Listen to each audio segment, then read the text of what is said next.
सभी को नमस्कार। करियर फर्स्ट चैनल द्वारा यह डिक्टेशन आपको दिया जा रहा है। अच्छा मैटर है, ध्यानपूर्वक लिखें। Ready, start. इस समय विश्व में आर्थिक महाशक्ति के रूप में जापान की स्थिति परस्पर संबंध के व्यापक मामलों में जापान के साथ हमारे द्विपक्षीय सहयोग को बढ़ाने के लिए प्रेरित करती है। हमारा विश्वास है कि यह शांति एवं प्रगति का एक महत्वपूर्ण कारक है।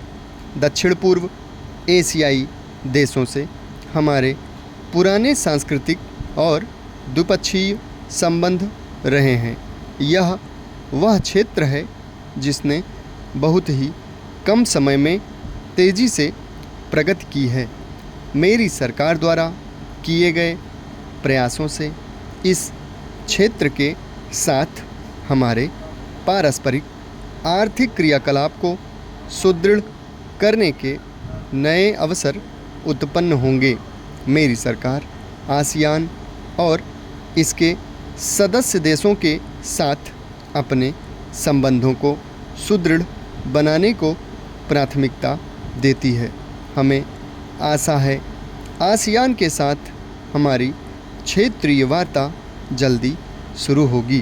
पिछले दिसंबर में हुए शिखर सम्मेलन के बाद आधुनिक विश्व में एक सुदृढ़ राजनीतिक और आर्थिक सत्ता के रूप में यूरोप का प्रादुर्भाव एक महत्वपूर्ण घटना है।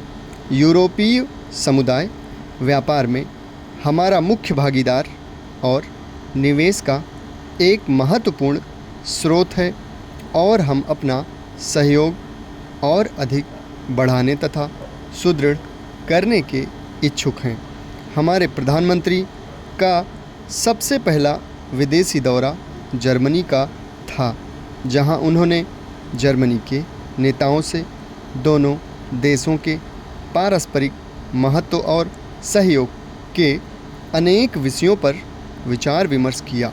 हमने फ्रांस और पुर्तगाल जैसे अन्य प्रमुख यूरोपीय देशों के साथ भी उपयोगी वार्ता की।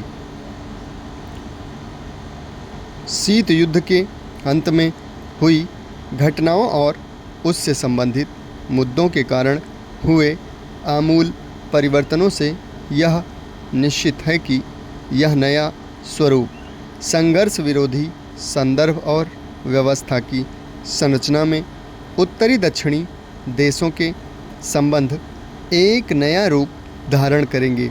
विश्व के विकासशील देशों को अपने आप को विकास की इस नई गति के अनुकूल बनाना होगा, जिसका उद्देश्य संपूर्ण विश्व में समान समृद्धि प्राप्त करना होगा।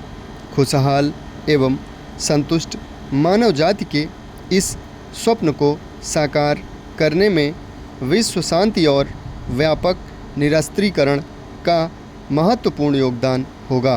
भारत इस स्वप्न को साकार करने का भरसक प्रयास करेगा।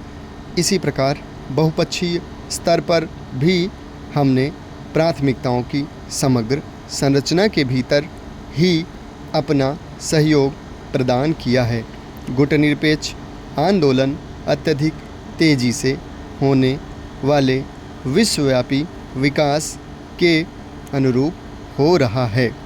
हमने इसकी स्थायी प्रासंगिकता के प्रति अपना विश्वास पुनः प्रकट किया है। इसके सिद्धांत में राष्ट्रीय निर्णय लेने की स्वतंत्रता आज जितनी प्रासंगिक है उतनी पहले कभी नहीं थी। G15 और राष्ट्रमंडल शिखर सम्मेलन जैसे अन्य बहुपक्षीय मंचों पर प्रधानमंत्री ने न केवल महत्वपूर्ण मुद्दों पर हमारे विचार व्यक्त किए, बल्कि बहुपक्षीय कार्यसूची के विकास संबंधी मुद्दों की प्रधानता और महत्ता को पुनः स्थापित करने की आवश्यकता पर भी बल दिया। समाप्त। धन्यवाद।